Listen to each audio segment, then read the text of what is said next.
In today's video, I'm going to teach you how to make a filter apply to all pages in Google Data Studio. This is now called Looker Studio, and the goal is simple. Set up a report-level filter so the same criteria consistently affects every page in your report. This is perfect for things like limiting data to a specific country, excluding test traffic, or focusing on a particular product line across the entire dashboard. Start by opening your browser and searching for Google Data Studio, which redirects to Looker Studio. Head to the home page.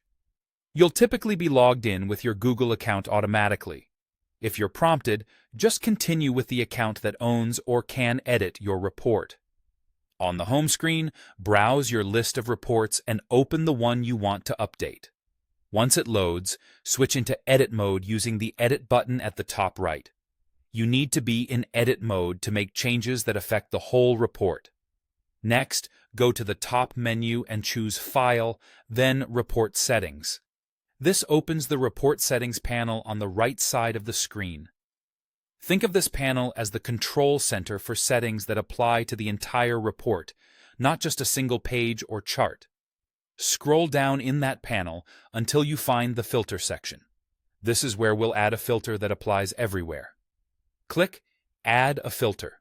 You can select an existing filter if you've already created one, or create a new filter from scratch. When defining the filter, choose whether you want to include or exclude data. Then pick the dimension you want to filter by, set the condition, and enter the value. For example, you might include country equals United States to show only US data, or exclude hostname contains staging to remove internal environments. Name your filter clearly so you can reuse it and recognize it later. When you're happy with the conditions, click Save. That's the key step that makes the filter active at the report level. From now on, the filter applies to all pages and all components in the report, unless a specific chart or page has its own filter that overrides it. If something doesn't look right, double-check for component-level or page-level filters and ensure you're using the correct data source and dimensions. That's it. You've set a report-level filter in Looker Studio, ensuring consistent, clean data across every page. If you need to update it later, return to File, Report Settings, adjust the filter, and save your changes.